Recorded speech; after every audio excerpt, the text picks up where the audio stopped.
ஸ்தோத்திரம்.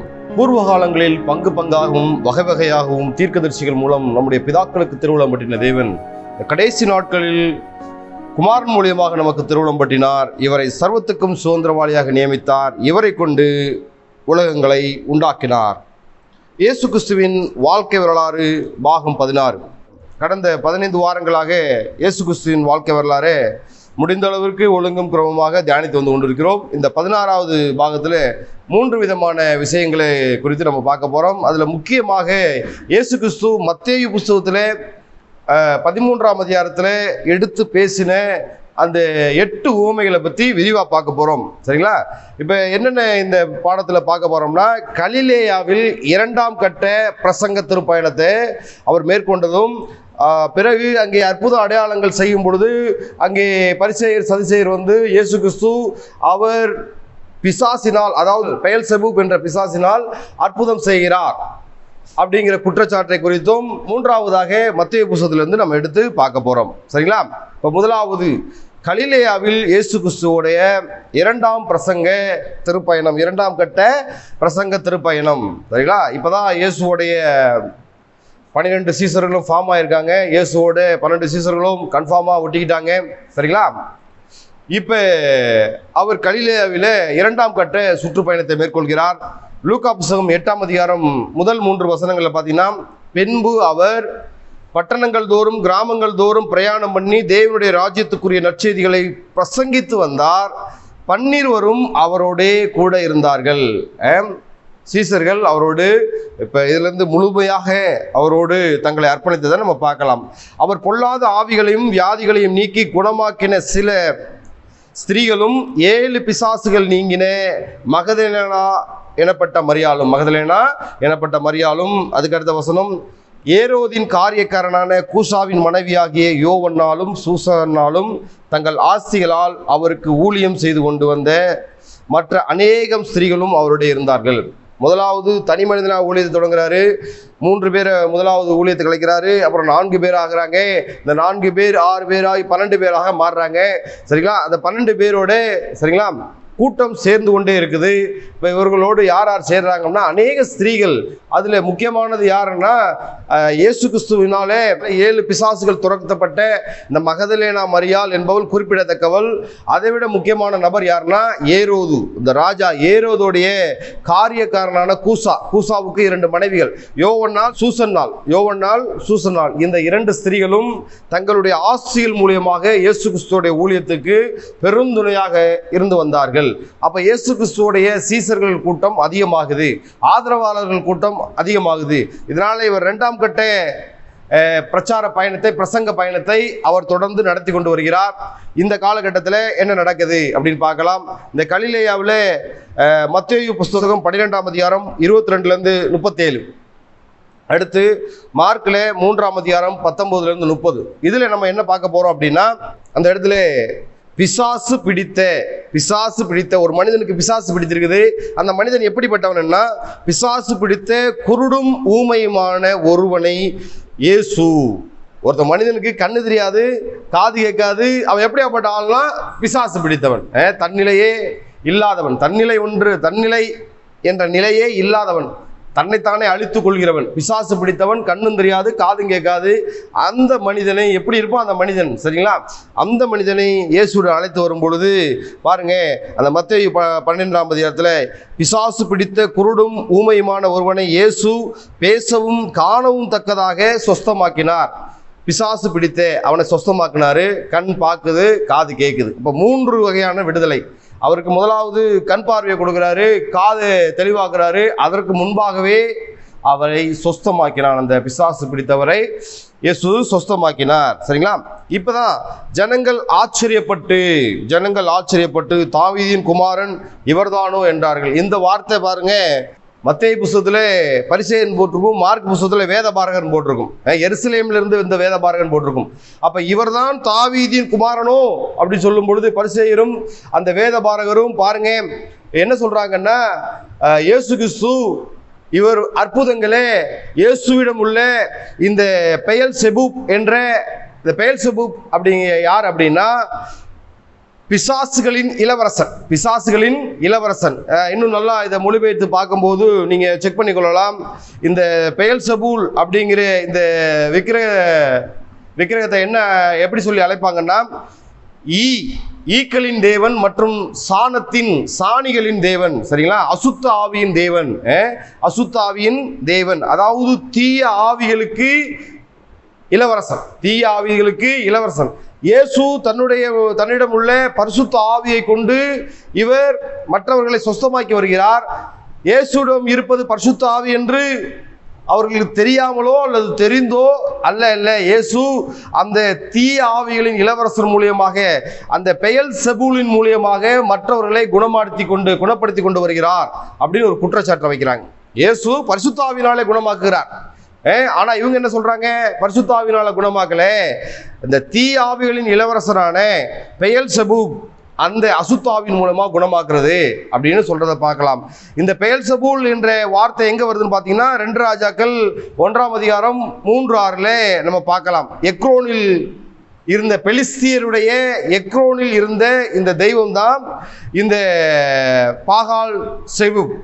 அதனால இயேசு இந்த பாகால் செபூப் வச்சு தான் அற்புதங்கள் அடையாளங்கள் பண்றாருன்னு இந்த எருசலேமிலிருந்து வந்த வேதபாரகரும் பரிசேயரும் இயேசுவை மறுதளிக்கிறதை பார்க்கலாம். இயேசு அவர்களுடைய நினைவுகளை அறிந்து தன்னுடைய கருத்துக்களை முன்வைக்கிறார். என்ன முன்வைக்கிறார் அப்படின்னா, இயேசு அவர்களுடைய சிந்தனைகளை அறிந்து என்ன சொல்றாருன்னா, ஒரு குறிப்பிட்ட ஒரு உபதேசத்தை, குறிப்பிட்ட போதனையை அவர் அங்கே முன்வைக்கிறத பார்க்கலாம். என்ன சொல்றாருன்னா, இயேசு ஒரு குறிப்பிட்ட செய்தியை அவர்களுக்கு அளிக்கிறார். என்ன செய்தி அளிக்கிறார்னா, தனக்குத்தானே விரோதமாய் பிரிந்திருக்கிற எந்த ராஜ்யமும் பாழாய் போகும், தனக்குத்தானே விரோதமாய் பிரிந்திருக்கிற எந்த பட்டணமும் எந்த வீடும் நிலைநிற்க மாட்டாது. இப்ப நான் பிசாசின் ஆவிகளை வச்சு திறத்துறேன்னா, சரிங்களா, நான் நிலைநிற்க மாட்டேன். தனக்குத்தானே பிரிந்திருக்கிற ராஜ்யம் நிலைநிற்க மாட்டாது, தனக்குத்தானே பிரிந்திருக்கிற வீடும் பட்டணமும் நிலைநிற்க மாட்டாது. ஒரு வீட்டில் தாயும் தகப்பனும் அடிச்சுக்கிட்டாங்கன்னா அந்த வீடு நிலைநிற்காது. ஒரு தேசத்திலே ராஜாவும் மந்திரியும் அவர்களுக்குள்ளாகவே சதி பண்ணிட்டாங்க அப்படின்னா அவர்களுக்குள்ளே அந்த ராஜ்யபாரம் நிலை நிற்காது. அதே போல நான் எனக்கு நானே பிரிவினை உண்டாக்கி கொண்டால் நான் நிலை நிற்க மாட்டேன் என்று தெளியிறாப்புல புரிகிற வகையில அந்த வேதபாரகரிடம் பரிசேயரிடம் இயேசு பேசுறதை பார்க்கலாம். சரிங்களா? இதுல தான் பலவானை முந்தி கட்ட வேண்டும் அப்படிங்கிற ஒரு வார்த்தையை அவர் முன்வைக்கிறத பார்க்கலாம். இங்க பாத்தீங்கன்னா இயேசு அதனுடைய தற்பரியத்தை பிடிச்சிக்கிட்டாரு. என்ன முக்கியமான விஷயத்தை அவர் வெளிக்கொண்டு வருவார் பாருங்க. இப்ப நான் பரிசுத்த ஆவியினாலே வல்லமைகளை பண்றேன், நீங்க என்ன சொல்றீங்கன்னா நான் அசுத்த ஆவியினால வல்லமை பண்றேன்னு சொல்றீங்க. அதனால பரிசுத்த ஆவியானவர் பத்தி ஒரு ஸ்டேட்மெண்ட் இயேசு கொடுக்கறத பார்க்கலாம். என்ன கொடுக்கிறார் அப்படின்னா, எந்த பாவமும் எந்த தூஷணும் மனுஷனுக்கு மன்னிக்கப்படும், ஆனா ஆவியானவருக்கு விரோதமான தூஷணம் மன்னிக்கப்படுவதில்லை. அப்புறம் மறுபடியும் சொல்றாரு, அது இம்மையிலும் மறுமையிலும் அவனுக்கு மன்னிக்கப்படுவதில்லை. மனுஷகுமாரனுக்கு விரோதமா எதனாலும் பேசினா அவனுக்கு மன்னிப்பு உண்டு, ஆனா பரிசுத்த ஆவியானவருக்கு விரோதமா தூஷணமா பேசினா இம்மையிலும் மட்டுமல்ல மறுமையிலும் அவருக்கு மன்னிப்பு இல்லை அப்படின்னு இயேசு குற்றஞ்சாட்டி பேசுறத பார்க்கலாம். சரிங்களா? இன்னும் நல்லா சொல்றாரு, மரம் நல்லதென்றால் கனியும் நல்லதா இருக்கும், மரமானது அதன் கனிகளால் அறியப்படும். இயேசு பாருங்க, பொல்லாப்பான செயல்களை அந்த இடத்துல எதுவுமே செய்யலை. அவர் நற்கிரியைகளை செய்து கொண்டு வருகிறார். அவரிடமிருந்து கனிகள் வெளிப்பட்டு கொண்டே இருக்கிறது. அதனால மரம் நல்லதென்றால் கனியும் நல்லது, மரமானது அதன் கனிகளால் அறியப்படும். இதெல்லாம் சொல்லிட்டு எப்படி யோவான் ஸ்நானகன் யூதர்களை திட்டி பேசுறாரோ, எப்படி பேசுறாருன்னா விரியன் பாம்பு குட்டிகளே அப்படின்னு பேசுறாரு இல்லையா, அப்படி யோவான் பேசுன மாதிரியே இயேசு பேசுறாரு. என்ன சொல்றாரு? விரியன் பாம்பு குட்டிகளே, நீங்கள் பொல்லாதவர்களாய் இருக்க நலமானவைகளை எப்படி பேசுவீர்கள்? இருதயத்தின் நிறைவினால் வாய் பேசும். உங்களுடைய இருதயம் பிசாசுனால நிறைந்திருக்கிறது, அதனால நீங்க பிசாசுகளை குறித்து அதிகமா பேசுறீங்க அப்படின்னு சொல்லிட்டு உங்களுடைய இருதயத்தின் நிறைவினால் உங்கள் வாய் பேசும் அப்படின்னு சொல்றதை பார்க்கலாம். அடுத்து பார்க்கலாம், இயேசு தன்னைத்தானே எப்படி சொல்றாரு, நல்ல மனுஷன் இருதயமாகிய நல்ல பொக்கிஷ சாலையிலிருந்து நல்லவைகளை எடுத்து காட்டுகிறான், பொல்லாத மனுஷனோ பொல்லாதவைகளை எடுத்து காட்டுகிறான். நான் என்னிடம் உள்ள நல்லவைகளை எடுத்து காட்டுறேன், நீங்க உங்களிடம் உள்ள பொல்லாதவைகளை எடுத்து காட்டுகிறீர்கள் என்று இயேசு நேருக்கு நேராக பேசுகிறத பார்க்கலாம். கடைசியா சொல்லி முடிக்கிறாரு, மனுஷர் பேசும் வீணான வார்த்தை வார்த்தைகள் யாவையும் குறித்து நியாய தீர்ப்பு நாளிலே கணக்கு ஒப்புவிக்க வேண்டும். இயேசு பேச பேச அவங்களுக்கு பயம் வந்துடுது. சரிங்களா? அவர் உள்ளதே உள்ளதென்றும் இல்லாதே இல்லதென்றும் கரெக்டாக சொல்லும் போது அப்போ அந்த பரிசேயரும் வேத பாரகரும் அவர்கிட்ட சரண்டர் ஆகிறாப்புல உள்ளொன்று வைத்து புறம் ஒன்று பேசுறாங்க. என்ன பேசுறாங்கன்னா, உம்மாலே ஒரு அடையாளத்தை காண வேண்டும் என்கிறார். இதுதான் தேவனுடைய குமாரன் மேசியா என்றால் உம்மாலே ஒரு அடையாளம். இந்த இடத்துல இப்ப பாத்தீங்கன்னா அது அழகா விளக்குறாங்க. எப்படின்னா, இப்ப ஆங்கிலத்தில் அழகா அதை போட்டிருக்கும், உம்மாலே ஒரு அடையாளத்தை காண விரும்புகிறோம் என்றார்கள். ஆங்கிலத்தில் இப்படி போட்டிருக்கும், teacher we want to see a sign from you. Teacher, we want to see a sign from you அப்படின்னு சொல்றத பார்க்கலாம். போதகரே உம்மிடம் ஒரு அடையாளத்தை நாங்கள் காண விரும்புகிறோம். அப்ப இயேசு என்ன சொல்றாருன்னா, தேவனால் அபிஷேகம் பண்ணப்பட்டவர் என்பதை அவர்கள் இயேசுவிடம் எப்படி சொல்ல வராங்கன்னா, தேவனால் அபிஷேகம் பண்ணப்பட்டவர் என்பதை நிரூபிக்க தங்களுடைய சொந்த விதிமுறையின்படி இயேசு அந்த இடத்துல ஒரு அற்புதத்தை செய்ய வேண்டும் என்று விரும்பினார்கள். ஆனா இயேசு அதை செய்யவில்லை. என்ன அடையாளம் சொல்றாருன்னா, இந்த யோனாவின் அடையாளமே அன்றி வேறு ஒரு அடையாளம் இல்லை. யோனாவுடைய அடையாளம் என்ன? மீன் வயிற்றுக்குள்ள இருந்தது போல இந்த மனுஷகுமாரன் ராப்பகல் 3 நாட்கள் பூமியின் இருதயத்திலே இருப்பார் சொல்லிட்டு இங்கே யோனாவை காட்டிலும் பெரியவராக இருக்கிறார். பாருங்க, அவங்க மனுஷகுமாரனுக்குரிய அடையாளத்தை கேட்குறாங்க. இயேசு தேவகுமாரனாகிய மனுஷகுமாரன் அவங்க தெரியாமல் போனது. இயேசு என்ன சொல்றாருன்னா, யோனாவை காட்டிலும் பெரியவர் ஒருவர் இருக்கிறார், சாலமோனை காட்டிலும் பெரியவர் ஒருவர் இருக்கிறார் என்று தன்னுடைய பேச்சின் மூலியமாக வெளிப்படுத்தி கொண்டே இருக்கிற சமயத்துல தான் வீட்டில் அந்த இடத்துல கூட்டமாக இருக்கும்போது அவருடைய தாயும் சகோதரர்களும் நிற்கிறாங்க. உங்களுடைய தாய் சகோதரர்கள் நிற்கிறாங்கன்னு சொல்லும் போது இயேசு, நீங்களே யார் எனக்கு தாய், யார் எனக்கு சகோதரர், நீங்களே என்னுடைய தாயும் சகோதரர்களுமாக இருக்கிறீர்கள் என்று சொல்றதை பார்க்கலாம். சரிங்களா? பார்க்கலாம். இந்த மார்க் புத்தகத்துல அழகா இயேசு மேல குற்றச்சாட்டு சொல்லுவாங்க. அவருடைய இனத்தார், அதாவது யூதா கோத்திரத்தை சேர்ந்தவர்கள், அவருடைய இனத்தார் என்ன குற்றச்சாட்டு சொல்லுவாங்கன்னா, இயேசு மேலே மத்தேயு 3:21 அவருடைய இனத்தார் அவர் மதிமயங்கி இருக்கிறார் என்று சொல்லி அவரை பிடித்து கொண்டு போக வந்தார்கள். எப்படி? இயேசு மதிமயங்கி இருக்கிறார். அப்ப பாருங்க, எப்பேற்பட்ட ஆளா இருந்தாலும் அந்த ஊர்ல எழும்பி பிரகாசிக்கும் பொழுது தங்களுடைய சுற்றத்தார் ஒருவர் எழும்பும் பொழுது யாரும் ஒத்துக்கொள்ள மாட்டாங்க. பாருங்க, அவங்களுடைய இயேசுவோட இனத்தார், அதாவது யோசேப்போட இனத்தாரோ அல்லது மரியாளோட இனத்தாரோ இவர் மதிமயங்கி இருக்கிறார், இவரை பிடித்து கொண்டு போகணும்னு வந்தாங்களாம். இந்த சம்பாஷணை எல்லாம் முடிஞ்ச பிறகு, இந்த உரையாடல், செய்தி அளித்தல் இதெல்லாம் முடிஞ்ச உடனே இயேசு தன்னைத்தானே சரிங்களா அந்த இடத்தை விட்டு நீக்கி சரிங்களா அவர் தன்னுடைய சீடர்களோடு ஒரு கடற்கரை ஓரத்திலே போய் உட்கார்றார். மத்தேயு 13ஆம் அதிகாரம் 1-35 வரை நாம் இன்னைக்கு என்ன முக்கியமாக தியானிக்க போறோம் அப்படின்னா, இயேசு மத்தேயுல சொன்ன அந்த 8 உவமைகளையும் இன்னைக்கு முடிந்த அளவுக்கு நம்ம தியானிக்க போறோம். மத்தேயு 13ஆம் அதிகாரம் 1-35 வரைக்கும் ஒரு 8 உவமைகளை பேசியிருப்பார். அதே தான் மார்க்குலையும் லூக்காவிலையும் பேசியிருப்பாரு. ஆனால் நம்ம மத்தேயிலிருந்து தியானிக்கும் போது இந்த மார்க்கு லூக்காவில் உள்ள விஷயங்கள்லாம் உள்ளே ஒட்டி கொள்ளும். மத்தேயு 13ஆம் அதிகாரம் 1-35, மார்க்கு 4ஆம் அதிகாரம் 1-34, லூக்கா 8ஆம் அதிகாரம் 4-18. இதில் அநேக விஷயங்களை அவர்களுக்கு தன் பின் வருபவர்களுக்கு ஓமையா சொல்றார். ஓமைனா என்ன அப்படின்னா, ஒரு புரியாத பொருளை புரிகிற வகையில தன்னுடைய கருத்தை புரிகிற பொருள் மீது வைத்து புரியாததை விளக்கி காட்டுவது அதான் ஓமை. சரிங்களா? இதுல பாத்தீங்கன்னா ஒரு 8 விதமான ஓமைகளை நம்ம பார்க்க போறோம். 8 விதமான ஓமைகள் என்னென்ன அப்படின்னா, முதலாவது ஓமை என்னன்னா நிலங்களும் விதைகளும், 2வது ஊமை என்னன்னா கோதுமையும் களைகளும், 3வது ஊமை என்னன்னா கடுகு விதை, 4வது ஊமை என்னன்னா புளித்த மாவு, 5வது ஊமை நிலத்தில் மறைந்திருக்கும் பொக்கிஷம், 6வது ஊமை என்ன அப்படின்னா நல்ல முத்துகளை தேடுகிற வியாபாரி, 7வது ஊமை என்ன அப்படின்னா சகலவிதமான மீன்களையும் வாரிக்கொள்ளும் வலை, கடைசியா 8வது ஊமை என்னன்னா ஒரு தேறின வேதபாரகன் எப்படி இருப்பான் தேவ மூலியமா வெளிப்படுத்துவார். இப்ப முதலாவது இந்த 4 வகையான நிலங்களை பத்தி நம்ம பார்க்க போறோம். அதுக்கு முன்பாக இயேசு சீசர்கள் இயேசுவிட ஏன் இவங்கள்ட்ட ஊமையாகவே பேசுறீங்க, மறைபொருளாகவே பேசுறீங்கன்னு சொல்லும் போது இயேசு அற்புதமா சொல்வார். மத்தேயு 13:13 அவர்கள் கண்டும் காணாதவர்களாயும் கேட்டும் கேளாதவர்களாயும் உணர்ந்து கொள்ளாதவர்களுமாய் இருக்கிறபடினாலே நான் உவமைகளாய் அவரோடு பேசுகிறேன். தேவனை தேவன் என்று அறிந்திருந்தும் சுவிசேஷத்தின் நற்செய்தியை கேட்டும் உணராதவர்களாய் கண்டு கொள்ளாதவர்களாய் இருக்கிறதுனாலே நான் அவர்களோடு உவமைகளோடு பேசுகிறேன். ஆனால் சீசர்களுக்கு என்ன சொல்றாரு? உங்கள் கண்கள் காண்கிறதுனாலும், மத்தேயு 13:16 உங்கள் கண்கள் காண்கிறதுனாலும் உங்கள் காதுகள் கேட்கிறதுனாலும் அவைகள் பாக்கியம் உள்ளவைகள் அப்படின்னு சொல்றதை பார்க்கலாம். முதலாவது உவமையிலிருந்து நம்ம பார்க்கலாம். நல்லா கவனமாக கேளுங்க. நமக்கு தெரிந்தது அநேக பிரசங்கங்கள்ல அநேக வேத பாடங்கள்ல எடுத்து சொல்லியிருப்பாங்க. மறுபடியும் பாருங்க, இதுல என்ன புதுமையா இருக்கு அப்படின்னு பார்க்காம இதுல எப்படி சத்தியம் வெளிப்படுது அப்படின்னு பாருங்க. சத்தியம் இதுல எப்படி வெளிப்படுதுன்னு பாருங்க. இப்ப KJV NIV இது 2 ஆங்கில மொழிபெயர்ப்புகள் எப்படி போட்டிருக்கோம் அப்படின்னா, இதுல இந்த விதைக்கிறவன் உவமை அப்படின்னு KJVல போட்டிருக்கோம்.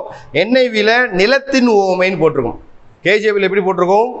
விதைக்கிறவன் உவமைன்னு போட்டிருக்கோம். NIVல நிலத்தின் உவமை அப்படின்னு போட்டிருக்கோம். விதை என்பது தேவனுடைய வார்த்தை, நிலம் என்பது மனிதனுடைய இருதயம். சரிங்களா? இப்போ பொதுவாக விதைச்ச உடனே கனி கிடைச்சிடாது. சரிங்களா? அப்போ விதைக்கணும்னா முதலாவது நிலம் பண்பட்டிருக்க வேண்டும். விதைக்கணும், உபதேசம் என்கிற மழை பொழியணும், வேர் கீழே விடணும், அதோடைய அடிமரமும் தண்டுகளும் முளைக்கணும், இலைகள் முளைக்கணும், கிளைகள் முளைக்கணும். சரிங்களா? அப்புறம் பூ பூக்கணும், காய் காய்க்கணும், பிறகுதான் சூரியன் பக்குவப்படுத்தும் கனிகள். இப்படிலாம் நம்ம நிறைய ப்ராசஸ் இருக்குது. ஒரு செடி தாவரம் விவசாயத்துக்கெல்லாம் நிறைய ப்ராசஸ் இருக்கு. அதே அழகா இயேசு இந்த மீனை பத்தி பேசுவாரு, விவசாயத்தை பத்தி பேசுவாரு. அவர்கள் நடைமுறையிலே என்ன தொழில் செய்து கொண்டிருந்தார்களோ அதன் மூலமாக பரலோக ராஜ்யத்தை பத்தி அழகா பேசுறத பார்க்கலாம். முதலாவது அந்த விதையின் உவமை முதலாவது எந்த இடத்துல விழுகுது அப்படின்னா, ஒரு விதைக்கிறவன் விதையை அள்ளி புறப்படுகிறான். போகும்போது வழி அருகே விழுகுது, இது நமக்கு தெரியும். அடுத்து கற்பாறை மேலே விழுகுது, இதுவும் தெரியும். வழி அருகே, அப்புறம் முள்ளுள்ள இடங்களில் விழுகுது, அப்புறம் நல்ல நிலத்தில் விழுகுது. முதலாவது எங்கே விழுகுது? வழி அருகே. விதைத்தல் அப்படிங்கிறது எதை குறிக்குதுன்னா, கேட்கிறத குறிக்குது. விதைத்தல் அப்படிங்கிறது கேட்கிறத குறிக்குது. முதலாவது வழி அருகே. லூக்கா புத்தகம் 5:32 நீதிமான்களே பாவிகளே ரட்சிக்க இயேசு வந்திருக்கிறார் நம்ம படிக்கிறோம் இல்லையா? அப்ப வழி அருகே. இப்ப விதைக்கிறவன் இதுல பாத்தீங்கன்னா இந்த 4 இடத்துலையுமே வழி அருகே, கற்பாறை, முள்ளுள்ள இடங்கள், நல்ல நிலம், இந்த 4 இடத்துலையுமே ஒரு குறிப்பிட்ட ஒரு வார்த்தை போட்டிருக்கோம். என்ன வார்த்தை போட்டிருக்கோம்னா, சில விதைகள்னே போட்டிருக்கும். சில விதைகள் எல்லாம் படிங்களேன். அதுல சில விதைகள் அப்படிதான் போட்டிருக்கும். சரிங்களா? அப்ப முதல் விதை எங்க விழுந்தது? வழி அருகே விழுகிறத பார்க்கலாம். வழி அருகே அந்த பறவைகள் பொறுக்கி கொண்டு போறத பார்க்கலாம். சரிங்களா? இயேசு எல்லாருக்காகவும் தான் இயேசு இந்த பூமியிலே வந்தார். எல்லாருக்காகவும் தான் தன்னுடைய வார்த்தையை பகிர்ந்து கொடுக்குவதற்காக இயேசு கிறிஸ்து வந்தார். நல்ல நிலம் மாத்திரம் விதைக்காம எல்லா நிலத்திலையும் இதை நம்ம எழுத்தின் பிரகாரமாக எடுத்துக்கொள்ளாம அந்த விதைக்கிறவன் எல்லா இடத்துலையும் ஒரு குறிப்பிட்ட இடத்துல விதைக்காம நமக்கு புரியும்படியாக உவமைகள் மூலியமாக சொல்கிறத பார்க்கலாம். இப்போ முதலாவது வழி அருகே. அநேகம் நம்ம காஸ்பல் ட்ராக்ஸ் கொடுக்குறோம் இல்லையா, துண்டு சீட்டு அநேகம் பிரச்சாரத்தில் பயன்படுத்துவோம் இல்லையா. அநேகம் யாராவது ஒரு ஆளை போய் தொடும். அவங்க பெரிய பிரசங்கிமாராக, பெரிய ஆவிக்குரிய தலைவர்களாக இருக்கிறாங்க. சரிங்களா? அதெல்லாம் நம்ம படிக்கணும். சரியா? அப்ப வழி அருகே இயேசு தன்னுடைய வார்த்தையை எல்லோருக்கும் பகிர்ந்து கொடுக்க வந்தார். நல்ல நிலம் மாத்திரம் விதைக்காம எல்லா நிலத்திலும் இயேசு விதைகளை விதைக்கிறத பார்க்கலாம். இயேசு எல்லாருடைய இருதயங்களிலும் ஆவிக்குரிய போதகர்கள், ஆவிக்குரிய சுவிசேஷர்கள் எல்லாருடைய இருதயங்களையும் விதைகளை விதைக்கிறத பார்க்கலாம். சுவிசேஷம் எல்லாருக்கும் சொல்லணும். ஏழை பணக்காரன், இருக்கிறவன் இல்லாதவன், சன்மார்க்கன் துன்மார்க்கன், ஒடுக்கப்பட்டவன் புறக்கணிக்கப்பட்டவன் எல்லோருக்கும் அந்த சுவிசேஷத்தை சொல்லணும். அதே சமயத்தில் விதையை விதைக்கும் போது விதை வீரியம் உள்ளது, விலை உயர்ந்தது. விதையை எப்படி எங்கே விதைக்கூடாது நம்ம போக பார்க்க போறோம். இந்த இடத்துல நம்ம எப்படி எடுத்துருக்கோம்னா, எல்லாருக்கும் சுவிசேஷம் போகுது, ஆனா சென்றடைய மாட்டேங்குது. பிசாசானவன் எடுத்துக்கொண்டு போய்விடுகிறத பார்க்கலாம். சரிங்களா? வித்தியாசமான மனிதர்களே இருக்கிறத பார்க்கலாம். ஒரு காதுல கேட்டுட்டு இன்னொரு காதுல விட்டுட்டு போயிடுவாங்க. சபையில உட்காருவாங்க. சரிங்களா? அவங்களுடைய கான்சன்ட்ரேஷனே இருக்காது. சபையில உள்ள உட்காருவாங்க, அவங்களுடைய சிந்தை பிசிக்கலி பிரசன்ட் மென்டலி ஆப்சன்ட்லாம் சொல்றோம் இல்லையா, அவருடைய சிந்தை எதுவுமே சபைக்குள்ள இருக்காது. செல்போன் நோன்றதுல, மற்ற காரியங்கள்ல, வீட்டு காரியங்கள்ல, நண்பர்களுடைய காரியங்கள்ல அவங்க பிசிக்கலி உள்ள சபைகள் உட்காந்துருப்பாங்க, பாய நோண்டிட்டு இருப்பாங்க. பக்கத்தில் உள்ளவங்க என்ன ட்ரெஸ் போட்டிருக்காங்க, என்ன காரியம் அப்படின்னு சொல்லிட்டு அவங்களுக்கு. இப்போ பார்த்தீங்கன்னா நான் ஒன்று சொல்றேன் பாருங்களேன், சபை முடிந்து போகும்போது வாலிபர்கள்ட்ட கேளுங்களேன், இன்னைக்கு உன்னுடைய போதகர் என்ன வசனத்தை குறித்து பிரசங்கித்தார்னா அநேக பேருக்கு தெரியாது.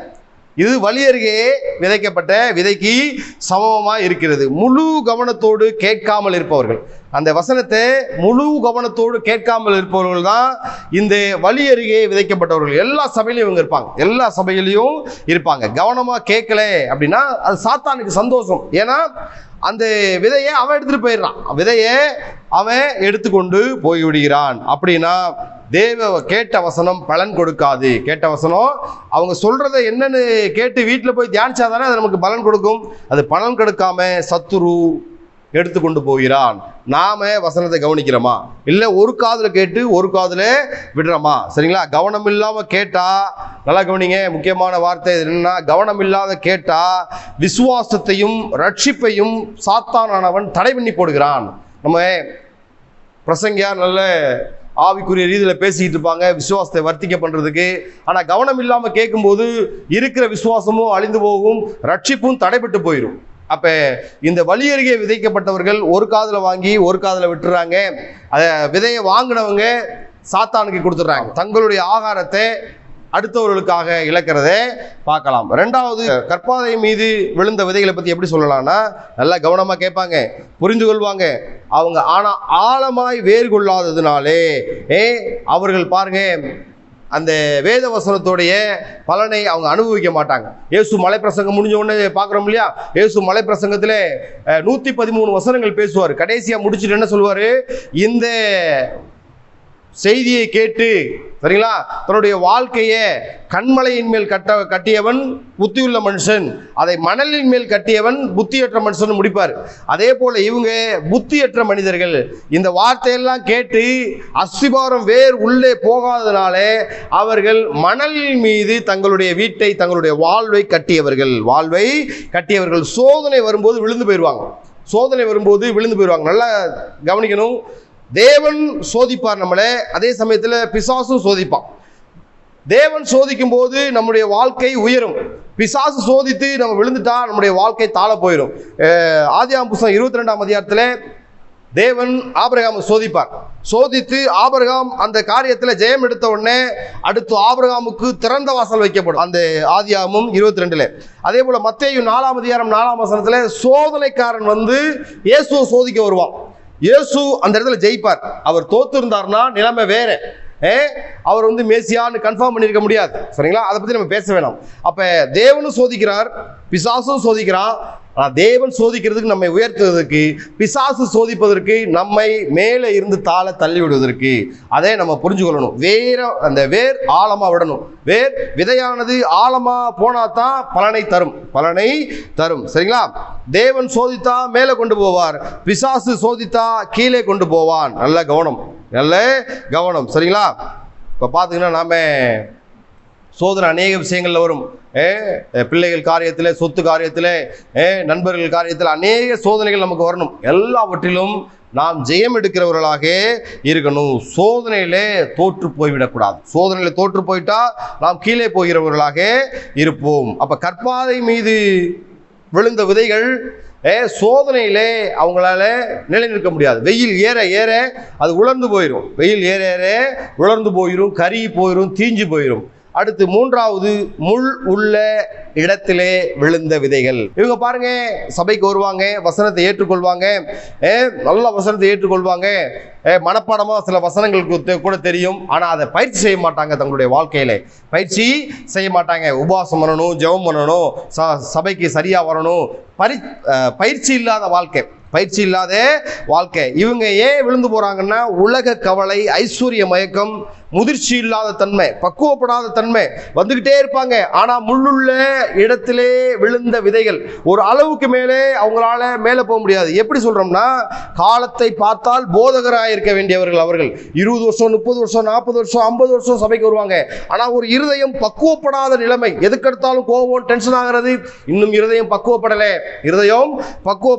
ஒரு அளவுக்கு மேலே அவர்களால அவங்க எழும்பி பிரகாசிக்கத்தக்க கிருபைகளை தேவன் கொடுத்திருக்கிறார். ஆனா இருதயம் பக்குவப்படாததுனால, முள் அந்த விதையை, அந்த செடியை அழுத்துவதனால அவர்கள் அதற்கு மேலே எழும்ப முடியவில்லை. இது யாருன்னா, மூத்த விசுவாசிகள். வார்த்தைக்கு முதலிடம் கொடுக்காதவர்கள்,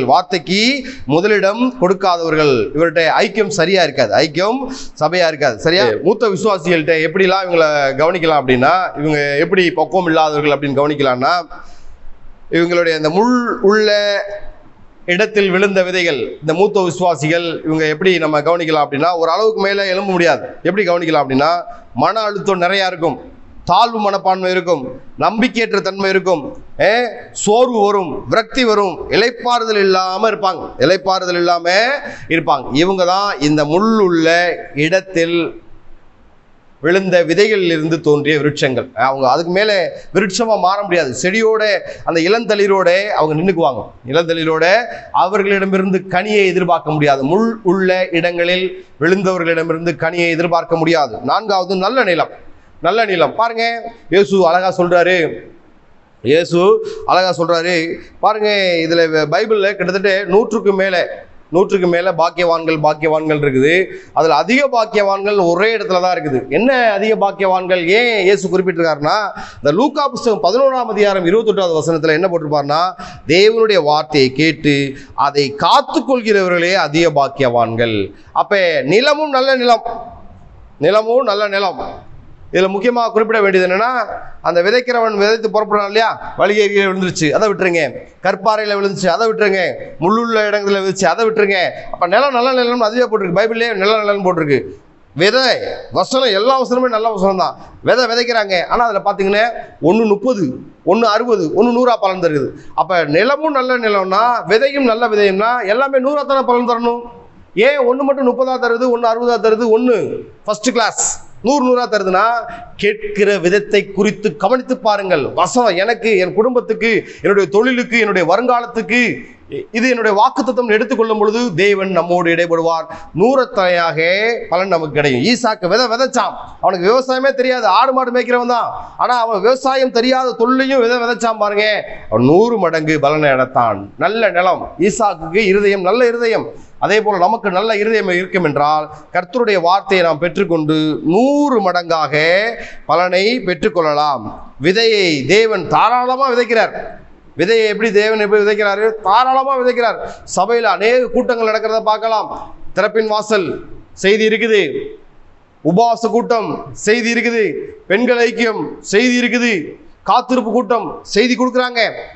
எல்லாவற்றுக்கும் மேலாக ஞாயிற்றுக்கிழமை உயிர்த்தெழுந்த மனமகிழ்ச்சியின் ஓய்வு நாள் அற்புதமா செய்து கொடுக்குறாங்க. சங்கீதங்களில் இருந்தும் பதில் தர்றாங்க. அப்ப விதைக்கப்பட்டு கொண்டே இருக்குது, அறுவடைக்கும் தயாரா இருக்குது. அப்ப நல்ல நிலமாக நீங்கள் இருந்தால் அறுக்கிறவனுக்கு தேவன் அறுவாளை கொடுப்பார். நீங்கள் அறுவடைக்கு சொந்தக்காரர்களாக இருப்பீர்கள். நீங்க நல்ல நிலமா இருந்தா ஒண்ணு மட்டும் நினைச்சுக்கணும், 30க்கு கீழே கிடையாது. 30 கீழே தேவன் உயர்த்துகிறவராக தான் இருக்கார். 30 கீழே 29, 28 2 விதம், 1 போட்டா 2 கிடைக்கும் அப்படிலாம் கிடையாது. தேவன் பாருங்க, குறைந்தபட்சமே 30 வச்சிருக்கார். சரிங்களா? அப்ப விதைக்கிறவன் ஓமையை பார்த்தோம். வழியருகே அப்படிங்கும்போது சாத்தான் அது சபையில் உள்ளவங்களே பிரிச்சு எப்படிலாம் இருக்கு அப்படிலாம் நம்ம படித்தோம் இல்லையா? நம்ம வழியருகே விதைக்கப்பட்டவர்கள் அல்ல, கற்பாறை மேல் விதைக்கப்பட்டவர்கள் அல்ல, முள்ளுள்ள இடங்களில் விதைக்கப்பட்டவர்கள் அல்ல, நல்ல நிலத்திலே நல்ல விதையை பெற்றவர்கள்.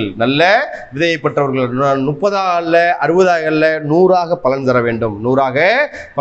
இப்போ 2வது உவமையை பார்க்க போறோம். 2வது உவமை, கோதுமை மத்தியில் களைகள். மத்தேயு புஸ்தகம் 13ஆம் அதிகாரம் 24 30 வரைக்கும் இருக்கு. அதை உவமையை சொல்லிட்டு அதை விளக்கத்தையும் சொல்றாரு. அது 36 43 வரைக்கும் இருக்கும். இப்ப பாத்தீங்கன்னா, இந்த கோதுமை மத்தியில் களைகள் என்ற உவமையில இதில் நம்ம பிரித்து படிக்கும்போது ஈஸியாக புரியும். யார் விதைக்கிறது, எந்த நிலம், கோதுமை யார், களைகள் யார், சத்துரு யார், அறுவடை எது, அறுவடை செய்பவர்கள் யார் அப்படிலாம் நம்ம பிரித்து படிக்கும்போது நமக்கு நிறைய விஷயங்கள் புரியும். ஏன் வேலைக்காரர்ல எஜமான் களையை பிடுங்காதே அப்படின்னு தடுக்கிறார், இதெல்லாம் நமக்கு புரியும். ஒரு வேத வசனத்தை அதுவும் குறிப்பிட்ட ஓமையை படிக்கும்போது நல்லா ஞானமாக படித்தோம்னா அந்த புத்தகத்தில் எப்படி போட்டிருக்குது, விளக்கவரையில் என்ன போட்டிருக்குது, இதெல்லாம் நம்ம தெரிஞ்சு படிக்கும்போது ஓமைகள் நமக்கு புரியும். அநேகர் ஓமைக்கு அர்த்தம் சொல்கிறவங்கன்னு நிறைய சொல்லுவாங்க. நாம் ஒரு அர்த்தத்துக்கு 4-5 அர்த்தத்தை கேட்கும் பொழுது அவருடைய சத்தியம் நமக்கு தெளிவாக புரியும். சரிங்களா? இப்போ இந்த கோதுமை மத்தியில் களைகள் என்பது, கோதுமை என்பது நல்ல உபதேசத்தை குறிக்கிறது. களைகள் என்பது தவறான உபதேசத்தை, ராங் டாக்டரின், தவறான உபதேசத்தை குறிக்கிறது. மத்தேயு, மார்க்கு, லூக்கால இது போட்டிருக்கும்.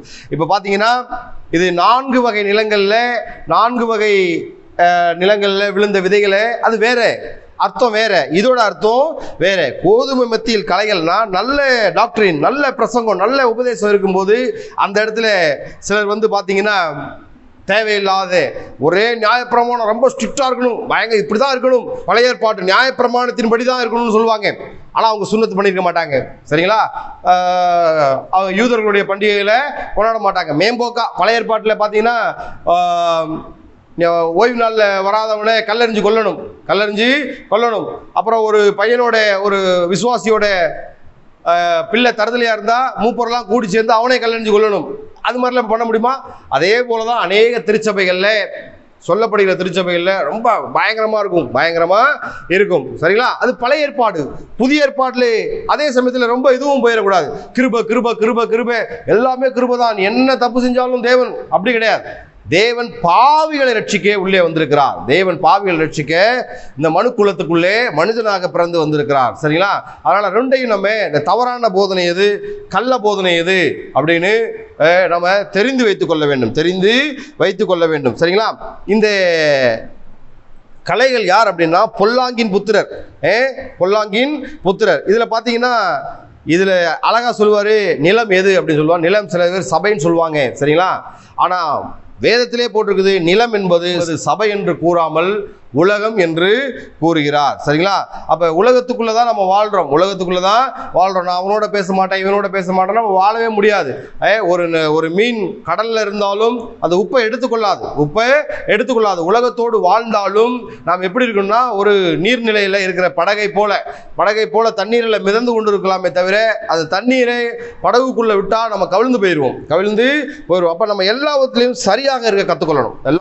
தேவனுடைய ராஜ்யம் நமக்குள்ளே இருக்கிறது. அது பிரதிஷ்யமா தெரியாம நமக்குள்ளே தான் இருக்குது. தேவனுடைய ராஜ்யம், பரலோக ராஜ்யம் பிரதிஷ்யமா தெரியாம நமக்குள்ளே இருக்குது. சரிங்களா? இப்ப பாத்தீங்கன்னா அறுப்பு காலத்துல எல்லாம் விளங்கும். இது எப்படி இந்த களைகளை என்ன செய்ய போறாங்க, கோதுமையை என்ன செய்ய போறாங்க. இப்ப அவன் போய் விதைக்கிறவன் யாருன்னா எஜமான். விதைக்கிறவன் யார் அப்படின்னா எஜமான். இப்போ பார்த்தீங்கன்னா களையும் முளைச்சிருக்கிறத பார்க்கலாம். அப்போ போய் வேலைக்காரன் கேட்குறாங்க, எஜமானே அந்த களைகளை பிடுங்கி போடவா? இல்லை வளர விடுங்க அப்படி சொல்கிறாங்க. ஏன்னா களைகளை பிடுங்குறேன்னு சொல்லிட்டு அவங்க கோதுமை மணியும் பிடுங்கிடுவாங்க. யாரையும் நம்ம சீக்கிரமாக நியாயம் தீர்த்த முடியாது. நியாய தீர்ப்புக்கென்று ஒரு காலம் இருக்குது. அந்த நியாய தீர்ப்பின் காலத்தில் கோதுமையை முதலாவதாக சேர்த்து களஞ்சியத்தில் சேர்ப்பார்கள். அந்த பதரையோ அவியாத அக்கினியிலே எரிநேரத்திலே போட்டு விடுவார்கள். இப்போ பார்த்தீங்கன்னா இந்த களையை விதைத்தவன் யாரு? சத்துரு.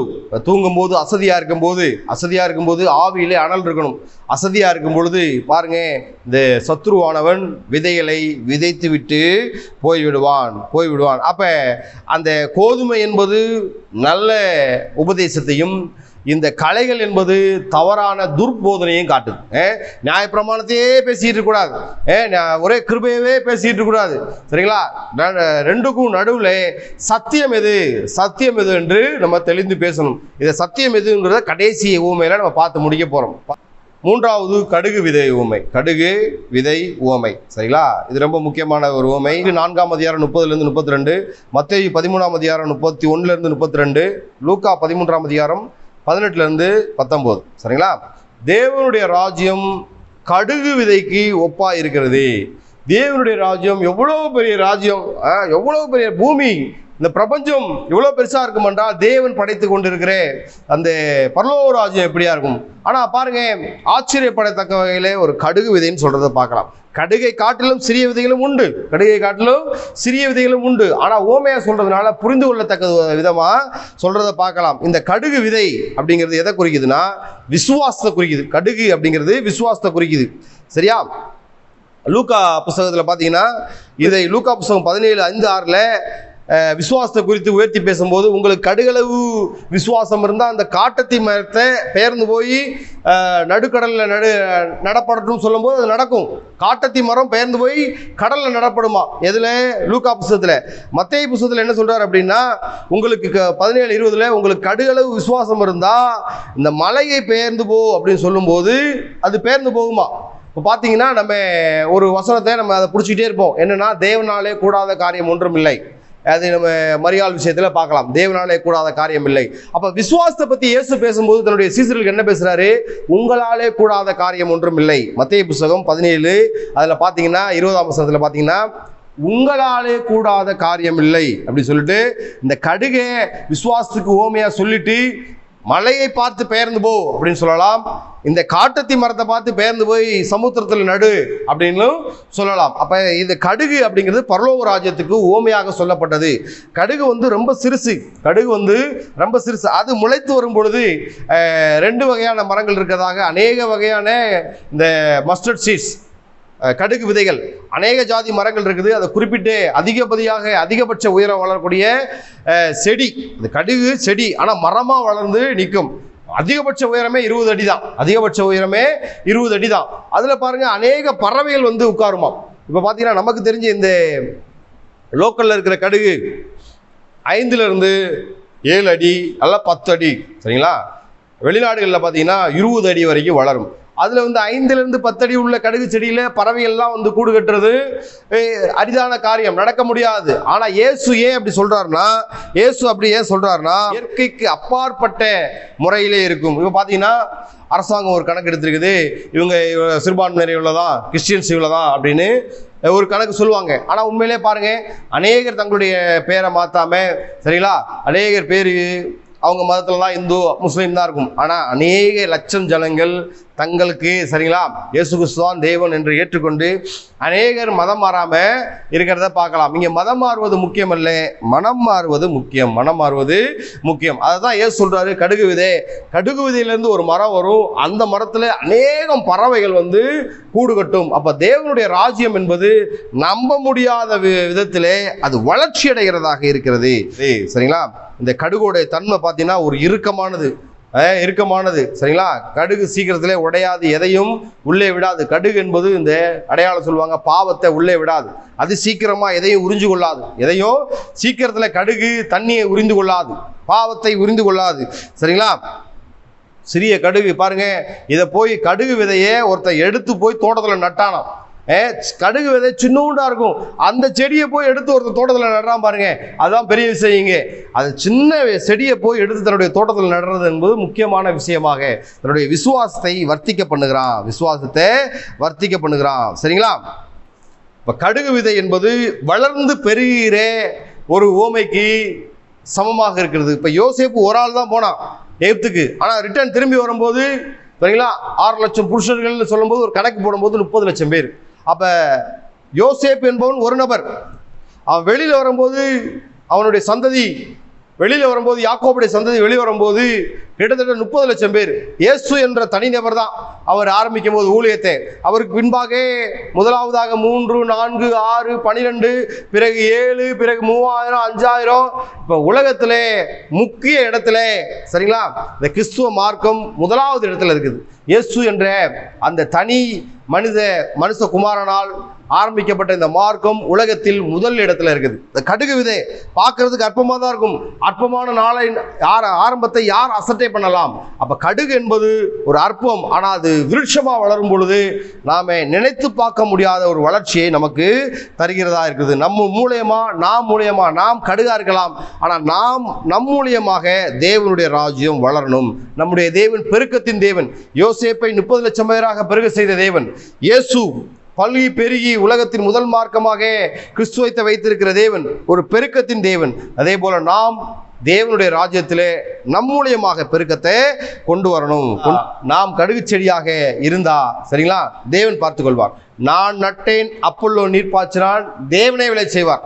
அப்ப பாருங்க, நமக்கு கடுகு அளவுக்குள்ள விசுவாசம் இருந்தா நம்மிலிருந்து துளிர் முளைக்கும். நம்மிலிருந்து ஒரு கடுகு 1000 கடுகுக்கு மேலே பலன் தரும். ஒரு கடுகு எவ்வளவு தருமா?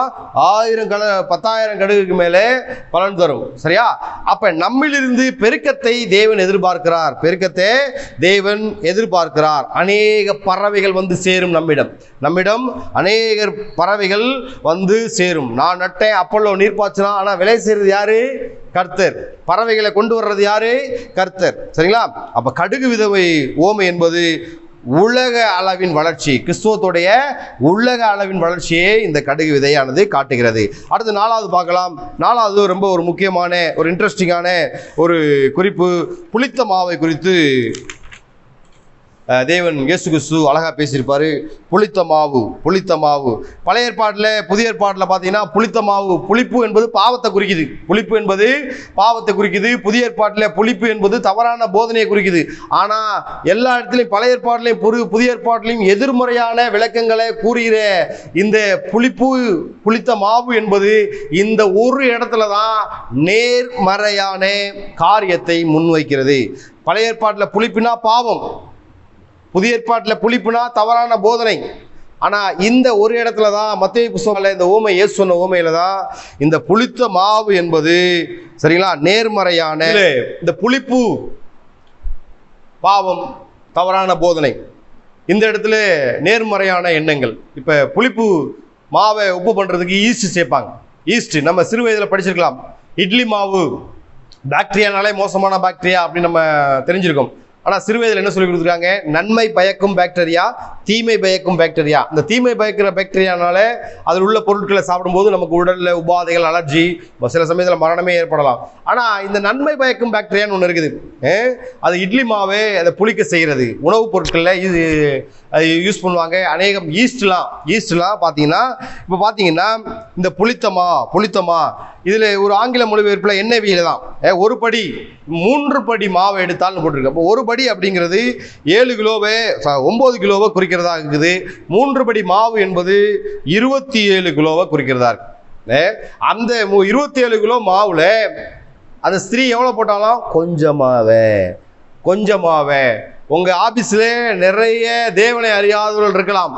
அந்த இடத்துல தேவன் உங்களை ஒரு புளித்த மாவாக நன்மை பயக்கும் அந்த விஷயத்துல உங்களை அங்க போய் வைக்கிறார். சரிங்களா? நீங்க அவரை மாதிரி மாறிடாம உங்களாலே அவர்கள் திருந்தும்படியாக, உங்கள் மூலியமாக அவர்கள் இயேசு கிறிஸ்துவை பெற்றுக்கொள்ளும்படியாக தேவன் அழைத்திருக்கிறார்.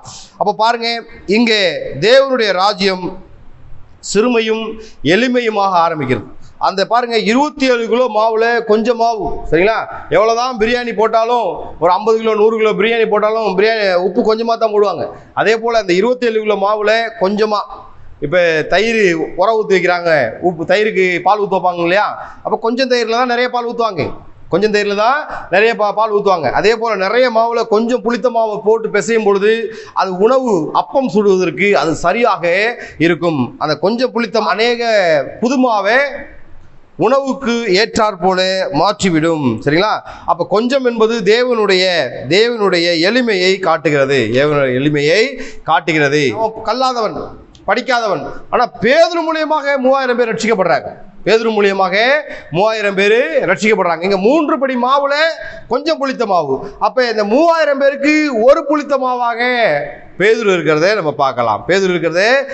இயேசு 3 சீசர்கள், 4 சீசர்கள், 6 சீசர்கள், 12 சீசர்கள், 70 சீசர்கள், அப்புறம் 120 சீசர்கள், அப்படியே போய் உலகமே கிறிஸ்துவ மதமாக ஆய்கொண்டிருக்கிறது. உலகமே இவனுக்கு பின்னாலே போகிறதே அப்படின்னு சொல்லிட்டு இந்த பரிசேயர் சதிசேயர்கள் அங்கலாய்ப்பாங்க. அதே போல நம்மிடம் உள்ள அந்த புளித்த மாவை காட்டும் பொழுது பாருங்க, உலகத்தை ஆதாயப்படுத்திக் கொள்ளலாம். அடுத்து பார்க்கலாம், தேவனுடைய ராஜ்யத்தில் வேலை. இந்த புளித்த மாவு எதை காட்டுதுன்னா, தேவனுடைய ராஜ்யம் மறைவாக வேலை செய்து கொண்டே இருக்கிறது. மறைவாக வேலை செய்து கொண்டே இருக்கிறது. ஒரு குறிப்பிட்ட கணக்கு சொல்லலாம், இவ்வளோதான், இந்த இடத்துல இவ்வளோதான் ஆண்டவருடைய பிள்ளைங்க இருக்காங்க, அவ்வளோதான் ஆண்டவருடைய பிள்ளைங்க இருக்காங்கன்னு பேரை வச்சு சொல்லுவாங்க, அவர்களுக்கு வைத்திருக்கிற நாமத்தை வச்சு சொல்லுவாங்க. அல்ல அல்ல, நாமம் அல்ல, சரிங்களா? இருதயமே மாற்றப்பட்டு அநேகர் கிறிஸ்தவர்களாக இருக்காங்க. தேவனுடைய ராஜ்யம் மறைமுகமாக செயல்பட்டு கொண்டிருக்கிறது. நாம அந்த நல்ல மாவுல கொஞ்சம் புளித்த மாவு வைக்கும்போது அது மறைமுகமாக தன்னுடைய வேலையை செஞ்சு செஞ்சு செஞ்சு அந்த கொஞ்சம் புளித்த மாவு எல்லா மாவையும் புளித்தமாக்குவது போல மறைமுகமாக தேவனுடைய வேலைகள் நடந்து கொண்டே இருக்கிறது. இது கடைசி காலமானதுனால சாத்தானானவன், பிசாசானவன் தன்னுடைய தூதர்களை கெட்ட அரசியல்வாதி மூலியமாக, ஆபாச சினிமா நடிகர் மூலியமாக, அருவருப்பான சினிமா நடிகர் மூலியமாக தன்னுடைய ராஜ்யத்தை விரிவுபடுத்தி கொண்டே வரான். அதே போல இயேசுவும் தன்னுடைய தூதர்களை அன்பின் தூதர்களாக, சுவிசேஷத்தின் தூதர்களாக, மேய்ப்பர்களாக, போதகர்களாக, அப்போஸ்தலர்களாக, தீர்க்கதரிசிகளாக இறக்கி வந்து கொண்டே இருக்கிறார். அப்ப மறைமுகமாக தேவனுடைய ராஜ்யம் கட்டப்பட்டு கொண்டே வருகிறது. அப்ப பாருங்க, ஒரு மாற்றம், மனம் ரம்யமான மாற்றம் நமக்குள்ள இருக்கணும். மாற்றம் மன ரம்யமாக இருக்கணும். வாஞ்சையுள்ள தனிநபர். இந்த புளித்தமாவு என்பது எதை காட்டுதுன்னா, ஒரு தனிநபர் ஊழியத்தை காட்டுது. ஒரே வரையில் சொல்லுங்க, புளித்தமாவு ஊமை எதை காட்டுது? நல்ல நபர் ஊழியம், தனிநபர், நல்ல தனிநபருடைய ஊழியம். ஒரு நபர் அநேக, இந்த ஜான் மேக்ஸ் ஸ்காட்லாந்து தேசத்தை ஆதாயப்படுத்திக் கொண்டாலும் படிக்கிறோம் இல்லையா? அப்போ தனிநபர் மூலமாக தேசமே ரட்சிக்கப்படும் பொழுது அங்கே அவர் ஒரு புளித்தமாவாக மற்ற எல்லா மாவுகளையும், மறுபடியும் சொல்றேன், இந்த இடத்துல மட்டும்தான் இந்த புளித்த மாவுக்கு நேர்மறையான சிந்தனைகள், செயல்கள் கொடுக்கப்பட்டிருக்கிறது. சரிங்களா? அதை நம்ம கவனித்துக் கொள்ளணும். சரிங்களா? எல்லா ஊர்லையும், எல்லா பட்டணங்கள்லையும், எல்லா தேசங்கள்லையும் இந்த புளித்த மாவு ஊமையானது மறைமுகமாக ஈஸ்ட் எப்படி செயல்படுகிறதோ அதே போல தேவனுடைய பிள்ளைகள் செயல்பட்டு கொண்டிருக்கிறார்கள். அடுத்து பார்க்கலாம், வெளியே இருந்து உள்ளே செல்கிறது. தேவனுடைய ராஜ்யம் இந்த புளித்த மாவுல வெளியே இருந்து உள்ளே செல்கிறது. சரிங்களா? அந்த கொஞ்சம் புளித்த மாவை மிக்ஸ் பண்ணும்போது உடனே அது உள்ளே போகாது, எவ்வளோதான் கரைச்சி மிக்ஸ் பண்ணி வச்சாலும் அது ஒரு டைம் எடுத்துக்கும். புளித்த மாவு புது மாவுடன் கலக்க வேண்டும். தேவனுடைய பிள்ளைகள் நல்ல விஷயத்துக்காக, சரிங்களா, அதே சமயத்தில் ஜாக்கிரதையா இருக்கணும். அசுத்தத்துக்கும் பரிசுத்தத்துக்கும் சம்பந்தம் ஏது? நரகளுக்கும் பரிசுத்தத்துக்கும் சம்பந்தம் ஏது? இருளுக்கும் ஒளிக்கும் சம்பந்தம் ஏது? அதை நம்ம கவனத்தில் வச்சுக்கிட்டு நம்மளாலே அவர்கள் ரட்சிக்கப்பட வேண்டுமே ஒழிய அவர்கள் நம்மை மாற்றிவிடக்கூடாது. அதில் ரொம்ப கவனமாக இருக்கணும். நன்மையை மட்டுமே நம்ம பகிர்ந்து கொள்ளணும். சரிங்களா? நன்மை பயக்கும் பாக்டீரியா, தீமை பயக்கும் பாக்டீரியாலாம் படிக்கிறோம் இல்லையா? அப்போ புளித்த மாவு நன்மையை பயக்கிறதாக இருக்கிறது. அடுத்து இப்போ 4வது ஊமை பார்த்தோம் இல்லையா, புளித்த மாவு. இப்போ 5வது ஊமைக்கு போவோம். 5வது ஊமை ரொம்ப ஒரு இன்ட்ரெஸ்டிங்கான ஊமை. நிலத்தில் மறைந்திருக்கும் பொக்கிஷம், புதைந்திருக்கிற பொக்கிஷம், இப்படி கூட சொல்லலாம். புதைந்திருக்கிற பொக்கிஷம் மத்தேயு 13:44. இதில் எப்படி கூட எடுத்துக்கலாம். பாருங்க, பரலோகத்துடைய ராஜ்யத்தில் மதிப்பை நாம் அறிந்து கொள்வதற்கு இந்த ஊமை ஏதுவாக இருக்குது. தேவனுடைய ராஜ்யத்தின் மதிப்பை அறிந்து கொள்வதற்கு இந்த ஊமை நமக்கு ஏதுவாக இருக்கிறது. முக்கியமான விஷயம் சொல்றேன். இந்த நிலத்துக்கு சொந்தக்காரன் தன்னுடைய நிலத்தில் பொக்கிஷம் இருக்கிறதை அவன் அறியவில்லை. முதலாவது விஷயம். அங்க வேலை செய்யறவன் அறிஞ்சுக்கிட்டான் பாருங்க. எஜமானுக்கு தெரியல, வேலைக்காரனுக்கு, கூலிக்காரனுக்கு தெரிந்து கொள்ளது. அதனால இந்த தேவனுடைய ராஜ்யத்தின் மதிப்பை நாம் அறிந்து கொள்வதற்கு இது ஏதுவாக இருக்கிறது. பாருங்க, அந்த பொக்கிஷத்தை மறைச்சு வைக்கிறான் முதல்ல. பிறகு என்ன விளைக்கிரமை கொடுத்து அதெல்லாம் பெற்றுக்கொள்ள போறான் அப்படிங்கிறத பார்க்கலாம். பாருங்க, நிலத்தின் எஜமான் கூட கண்டுபிடிக்காத பொக்கிஷத்தை கூலிக்காரன், வேலைக்காரன் கண்டுபிடித்து விட்டான். முதலில் கண்டான், பொக்கிஷம் இருக்குது, இந்த நிலத்துல பொக்கிஷம் இருக்குது அப்படின்னு. நிலம் என்பது ரட்சிப்பு.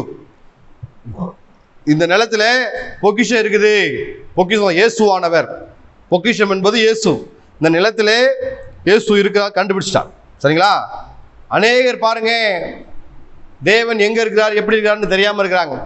விக்கிரகத்தில் இருக்கிறாங்க, பலியில் இருக்காங்க அப்படின்னு சொல்லிட்டு அநேகர் அறிவில்லாமல் சங்காரமாறதை பார்க்கலாம். இப்ப பாருங்க, இவன் என்ன பண்ணான் அப்படின்னா, முதல்ல பொக்கிஷம் இருக்கிறதை கண்டான்.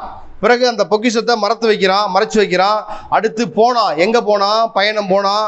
அடுத்து அதை விற்றான். எதை விற்றான்? அடுத்து பெற்றான். எதை பெற்றான் அதை பார்க்க போறோம்.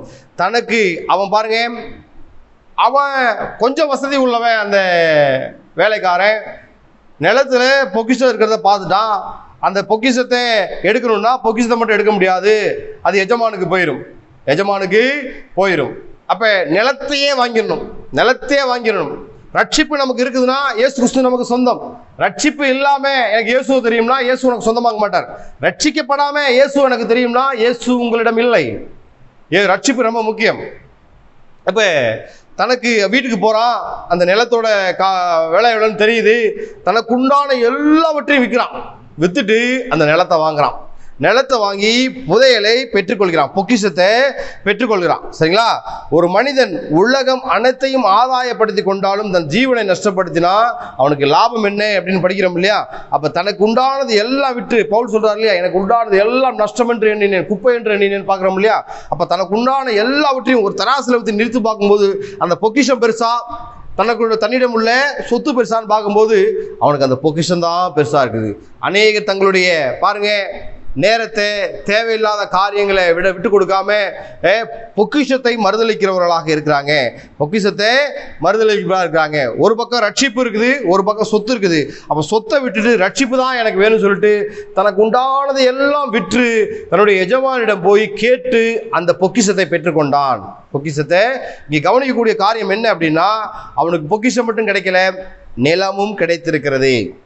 எல்லாவற்றையும் விட ரட்சிப்பு பெரியது. பொக்கிஷம் இயேசு. கண்டுபிடிக்கணும். சரிங்களா? அவன் கண்டுபிடித்தான், பாதுகாத்தான், ரட்சிப்பை பாதுகாத்து கொண்டான். சரிங்களா? இப்ப பாருங்களேன், கிறிஸ்துவின் அன்பை விட்டு பிரிப்பவன் யார் அப்படின்லாம் பவுல் சொல்றாரு இல்லையா? அதே போல அவன் பாருங்க அந்த பொக்கிஷத்தை பாதுகாத்து கொண்டான். பொக்கிஷத்தை பாதுகாத்து கொள்றத, நிலத்தை பாதுகாத்து கொள்றதை நம்ம பார்க்கலாம். சரிங்களா? நிலத்தை வாங்கினான். நிலத்தை வாங்கினவனுக்கு தான் பொக்கிஷம் சொந்தம். முழுமையாக ரட்சிக்கப்பட்டவனுக்கு தான் இயேசு சொந்தம். ரட்சிக்கப்படாம எனக்கு இயேசு தெரியும் அப்படின்னா இயேசு சொந்தம் கிடையாது. அடுத்து பார்க்கலாம், விலை உயர்ந்த முத்து. 6வது உவமை, விலை உயர்ந்த முத்து. இப்போ முத்து அப்படின்னு சொல்லும்போது எதை நம்ம பார்க்கறோம் அப்படின்னா, இதை தேடுகிற வியாபாரிக்கு எந்த முத்து நல்ல முத்து, எந்த முத்து கெட்ட முத்து அப்படிலாம் தெரியும்.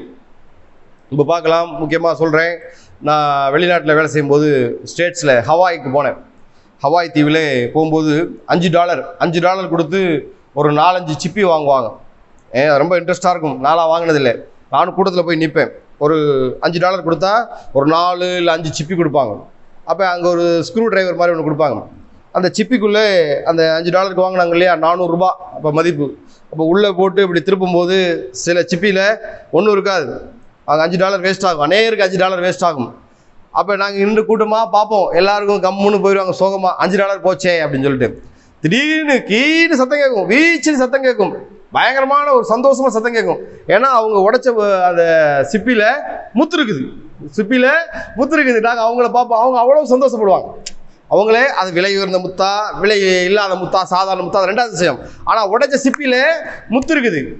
பாருங்க, இந்த முத்துக்களோட பழகிய வியாபாரிக்கு எது நல்ல முத்து, எது கெட்ட முத்து அப்படின்னு தெரியும். எது நல்ல வெளிப்பாடு, எங்க நல்ல சத்தியம் போதிக்கிறாங்க அப்படின்னு தெரியும். எந்த இடத்துல, எந்த சபையில, எந்த போதகர் மூலியமாக சத்தியம் வெளிப்படுகிறது, வெளிப்பாடு கிடைக்கிறது, நல்ல வியாபாரிக்கு தான் தெரியும். முத்த பழைய ஏற்பாட்டில் எதுக்கு ஒப்பிட்டு இருக்காங்கன்னா, மன்னாவுக்கு ஒப்பிட்டு இருப்பாங்க. என்ன 11:7 அந்த மன்னாவின் நிறம் இப்படியா இருந்ததா, முத்தின் நிறம் போல இருந்ததா. மத்தேயு 7:6 உங்கள் முத்துக்களை பன்றிகளுக்கு முன்பாக சிதற விடாதீர்கள், பன்றிகளுக்கு முன்பாக, நாய்கள் முன்பாக பரிசுத்தமானதை போடாதிருங்கள், பன்றிகளுக்கு முன்பாக முத்துக்களை சிதற விடாதீர்கள் அழகா வசனம் சொல்லுது. ஏன்னா நம்மளுக்கு ஒரு அழகான சத்தியம் தெரியும், அந்த சத்தியத்தோட வெளிப்பாடு தெரியும், பெரிய ரகசியம் தெரியும். அதை போய் ஒண்ணுமே தெரியாதவன்ட்ட போய் பேசினா அவனுக்கு ஒன்றும் தெரியாது. அதை இப்போ நம்மளை கிண்டல் பண்ணிட்டு போயிடுவான். எங்கே யார்கிட்ட எந்த சத்தியத்தை எப்படி பேசணும்னு நமக்கு தெரிஞ்சிருக்கணும். பெரிய ரகசியத்தை, தேவ ரகசியம் நமக்கு தேவன் வெளிப்பாடு கொடுத்துருக்கார்.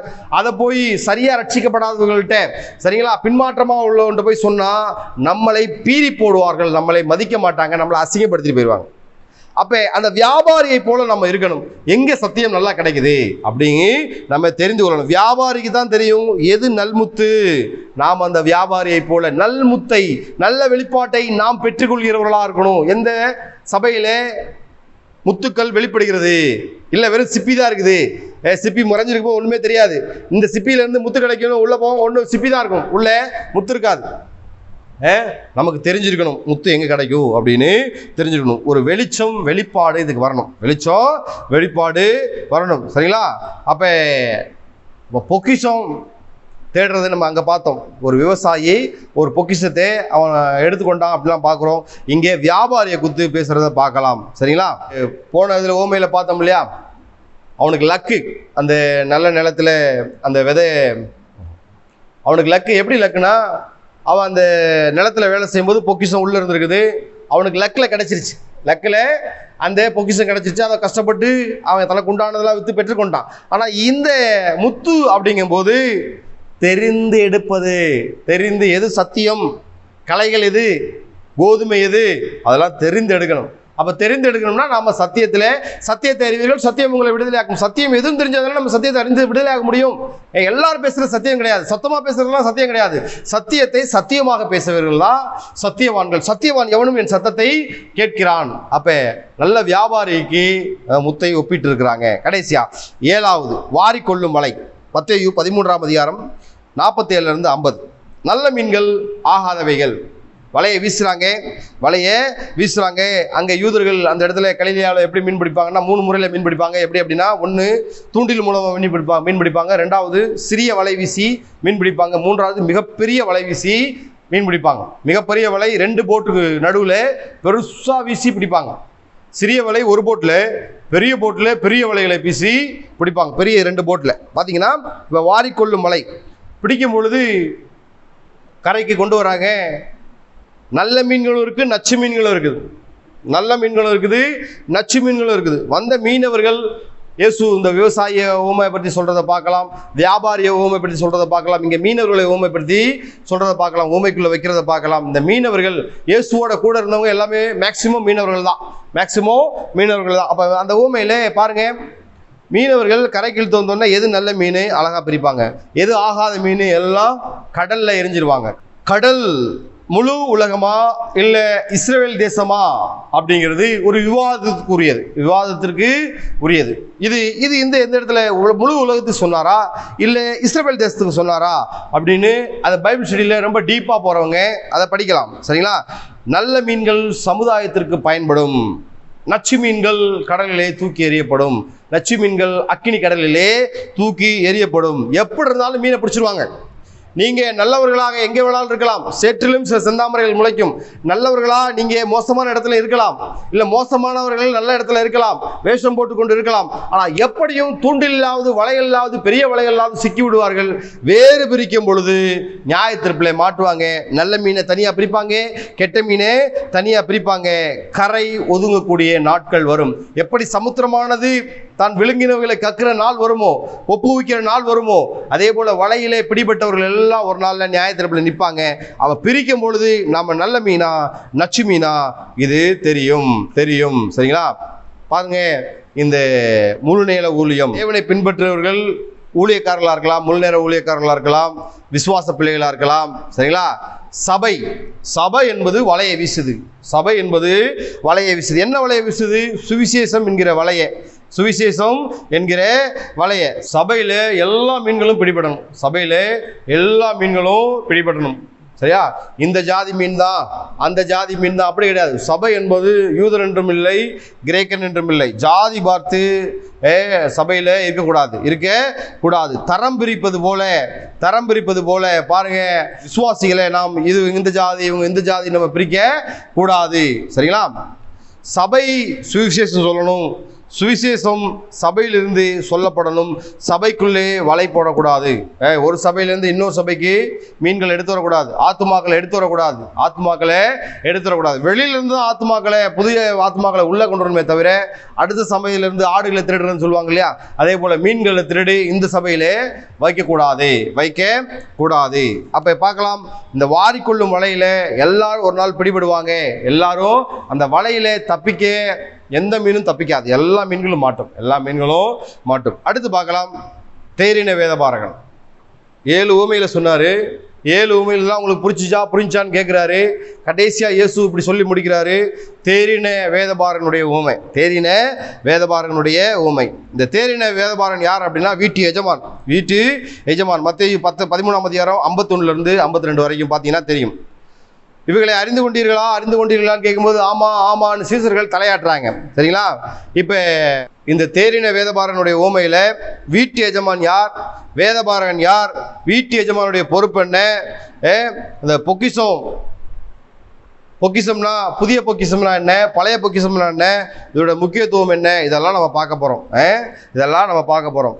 இந்த பாருங்க, இந்த 8வது ஓமை 7 ஓமைகளை சொல்லிவிட்டு சொல்றாரு. முதலாவது விதைக்கிற ஓமை பார்த்தோம் இல்லையா, அந்த கோதுமை களைகள் ஓமையெல்லாம் பார்த்தோம் இல்லையா, புளித்த மாவு, கடுகு விதை, முத்து, இதெல்லாம் பார்த்தோம் இல்லையா, பொக்கிஷம், இதெல்லாம் பார்க்குறோம் இல்லையா. கடைசியா எல்லா 7 ஓமைகளும் சொல்லிட்டு 8வது அதை சொல்லி முடிக்கிறாரு. இயேசு ஒரு நல்ல ஒரு ஆசிரியரா போதகரா இருந்து அந்த இடத்துல பேசுறார். இந்த வீட்டு எஜமான் உண்மையான தேவனுடைய ஊழியன், போஷிக்கிறவன் போதிக்கிறவன், நல்ல பொக்கிஷத்தை உடையவன் தான் இந்த வீட்டு எஜமான். ஆவிக்குரிய சத்தியம் பாருங்க, இந்த வேதபாரகர் அப்படி சொல்லும்போது இந்த யூத சமுதாயத்தில் ரொம்ப முக்கியமானவங்க, ரொம்ப கட்டுப்பாடானவங்க. சரிங்களா? நம்ம எஸ்ரா புஸ்தகம் 7:6 பார்க்குறோம். எஸ்ரா தேறின வேதபாரகன், இந்த வேதபாரகனுடைய கடமை, இந்த வீட்டு எஜமானுடைய கடமை என்ன அப்படிங்கிறத நம்ம பார்க்க போறோம். இப்போ பார்க்கலாம். அந்த ஆலயம் இடிக்கப்பட்டதுக்கு அப்புறம் ஆலயம் கட்டப்படுறத பார்க்கலாம். ஆலயத்தை கட்டினது செருபாபேல், அவன் கைதான் அஸ்திபாரம் போட்டது, அவன் தான் முடிப்பான். ஆலயத்தை கட்டினது செருபாபேல், ராஜவம்சம். அலங்கத்தை கட்டினது யார் அப்படின்னா நெகேமியா. ஆனா மக்களை ஆவிக்குரிய வாழ்க்கையிலே கட்டினது யார் அப்படின்னா எஸ்ரா. ஆவிக்குரிய வாழ்க்கையில அலங்கத்தை கட்டலாம், ஆலயத்தை கூட கட்டலாம். ஆனா ஆவிக்குரிய ரீதியிலே மக்களை நல்வழியிலே அவர்களை கட்டுப்படுத்தி வழிநடத்தணும். அந்த வேலையை செய்தவன் உத்தம வேதபாரகனாகிய தேறிய வேதபாரகனாகிய எஸ்ரா. சரிங்களா? அப்ப பாத்தீங்கன்னா இந்த மத்தேயு 13:52 தேறின வேதபாரகனை குறித்து நம்ம பார்க்கலாம். இந்த தேறின வேதபாரகன் யார் அப்படின்னா கற்றுக்கொள்கிறவன், பிறகு கற்றுக் கொடுக்கிறவன். நீங்க அடுத்தவர்களுக்கு கற்றுக்கொள்ளணும் நீங்க விரும்பிங்கன்னா நீங்க முதலாவதாக கற்றுக்கொள்ளாம நீங்க கற்றுக் கொடுத்தா அது கேலிக்குரியதாக ஆகிவிடும், பெரிய கூத்தாயிரும். நீங்க உங்களுக்கு விஷயம் தெரிஞ்சா தான் அடுத்தவங்கள்ட்ட பேச முடியும். விஷயம் தெரியாம நாம ஸ்டேஜ்ல இருந்து பேசினா நம்மளை பத்தி தப்பா நினைப்பாங்க. ஒண்ணுமே தெரியாம ஸ்டேஜ்ல பேசுறாங்க. அப்ப தேறின வேதபாரகனாக வீட்டு எஜமானனாக இருக்கணும்னா அவருடைய பொறுப்பை உணர்ந்து செயல்படுகிறவர்களாக இருக்கணும். நம்ம இந்த இளம் ஊழியர்களுக்கு நான் சொல்றேன், இளம் ஊழியர்களுக்கு நீங்க அடுத்தவர்களால் கேலிக்குள்ள பொருளாக மனிதர்களாக ஆக்கப்படாமல் இருக்கணும்னா நிறைய படிங்க.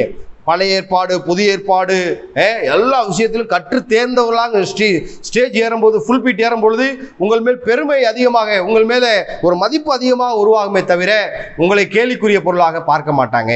சரிங்களா? அப்ப கற்றுக் கொடுக்கிறவர் கற்றுக்கொள்ளணும். வளர்ச்சியுள்ள சீசர்களாக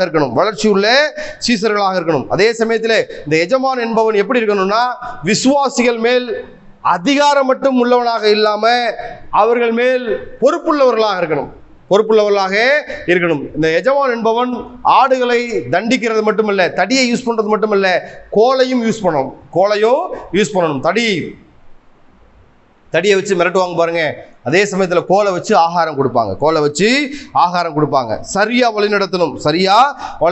அப்ப அந்த வீட்டு எஜமான் எதற்கு ஒப்புமையா இருக்கிறான்னா அவன் தொழிலை சரியா வழி நடத்தணும், குடும்பத்தை சரியா வழி நடத்தணும், படிப்பை சரியா படிக்கணும். சரிங்களா? சுவிசேஷத்துக்கு அடுத்து போதனையில் அவன் தேறியவனாக இருக்கணும். பொக்கிஷம் என்பது தேவ வார்த்தையின் சத்தியங்கள். பழைய ஏற்பாட்டிலிருந்தும் புதிய ஏற்பாட்டிலிருந்தும் எடுத்து பேசணும். சில பேர் பழைய ஏற்பாட்டிலிருந்து மெசேஜ் எடுக்க மாட்டாங்க, சில பேர் புதிய ஏற்பாட்டிலிருந்து மெசேஜ் எடுக்க மாட்டாங்க. சிலர் யெகோவா தான் தெய்வம்னு சொல்லுவாங்க, சிலர் இயேசு கிறிஸ்து ஒன்லி ஜீசஸ் தான் சொல்லுவாங்க. அப்படி இல்லை, யெகோவாவுடைய ஒரே குமாரன் மெசியா அப்படின்னு விசுவாசித்து தேவ செய்தியை நாம் கொடுக்க வேண்டும். பழையவைகளிலிருந்தும் புதிய தேறின வேதபாரகன் எவனும் பழையவைகளிலிருந்தும், பழைய ஏற்பாட்டிலிருந்தும், பழைய ஏற்பாட்டு இந்த 39 புஸ்தகத்திலையும், புதிய ஏற்பாடு 29, 27 புஸ்தகத்திலையும் எடுத்து 66 புஸ்தகத்திலையும் கற்று தேறினவனாக இருக்கணும். அவன் தான் வேதபாரகன். அவன் தான் பகுத்து சமநிலையாய் கவனமாய் போதிக்கணும். சரிங்களா? மத்தேயு 28 19-20 வசனங்கள் என்ன சொல்லுதுன்னா, நான் சொல்லும் எல்லா உபதேசங்களையும் கற்றுக் கொடுத்து போதிக்கணும் அப்படின்னு ஏன் சொல்றதை பார்க்கலாம். கற்றுக் கொடுத்து போதித்து சீசராங்க அப்படிலாம் சொல்றதை பார்க்கலாம். தொடர்ந்து கற்றுக்கொள்ளணும், தொடர்ந்து போதிக்கணும், வேதத்தை தொடர்ந்து முறையா வாசிக்கணும், விளக்க உரை புஸ்தகங்கள், அதற்குண்டான வீடியோ கேட்கணும், பார்க்கணும், படிக்கணும், புரிந்து கொள்ளணும், அதை செயல்படுத்தணும். அப்ப தேறின வேதபாரகனுக்கு ஒரு விஷயம் தெரியும். சபைக்கு வெளியே சுவிசேஷத்தை பிரசங்கிக்கணும். சபைக்கு வெளியே சுவிசேஷத்தை பிரசங்கிக்கணும். சபைக்கு உள்ள சத்தியத்தை போதிக்கணும். சபைக்கு வெளியே சுவிசேஷத்தை பிரசங்கித்து மக்களை சபைக்கு உள்ளாக கொண்டு வந்து சபைக்குள்ள சத்தியத்தை சொல்லணும். இந்த சுவிசேஷத்தில் என்ன போதிக்கணும்னா, தேவன் யார், மேசியா யார், தேவனுடைய குமாரன் யார், இயேசு ஏன் வந்தார், பிறந்தார், மரித்தார், உயிர்த்தார், திரும்ப ஏன் வரப்போகிறார், இதெல்லாம் பாருங்க. அதில் எது உபதேசம் எது சுவிசேஷம் அப்படிங்கிறத தெரிந்திருக்கணும். தேவன் யார், தேவனுடைய குமாரன் யார் என்பதை அவங்க மக்களுக்கு சொல்லி உள்ளே வச்சு சபைக்குள்ளே சத்தியத்தை போதிக்கணும். வேதபாரகன் அப்டேட்டாக இருக்கணும். இந்த பொக்கிஷம் வேதபாரகன், வீட்டு எஜமானுடைய இருதயம்தான் பொக்கிஷம். வீட்டு எஜமானுடைய இருதயம்தான் பொக்கிஷம். தன்னுடைய இருதயத்திலிருந்து பழையவைகளையும் புதியவைகளையும் எடுத்து கொடுக்கிறான். அப்போ இது வரைக்கும் நம்ம இந்த 8 விதமான ஊமைகளை பார்த்தோம். கர்த்தர் நம்மை ஆசீர்வதிப்பாராக. ஜெபம் பண்ணலாம். பரிசுத்தமுள்ள ஆண்டவரே, நீர் கொடுத்த இந்த நல்ல நாளுக்காக, கிருபைக்காக, வரங்களுக்காக நன்றி. அநேகர் கேட்டு பயன்பெற வகையில் கிருபை பாராட்டுங்க. இந்த நாளை ஆசீர்வாதம் கொடுத்ததுக்காக நன்றி. என் ஆத்மாவே கர்த்தரை ஸ்தோத்திரி, என் முழு உள்ளமே பரிசுத்த நாமத்தை ஸ்தோத்திரி. என் ஆத்மாவே கர்த்தரை ஸ்தோத்திரி, கர்த்தர் செய்த சகல உபகாரங்களையும்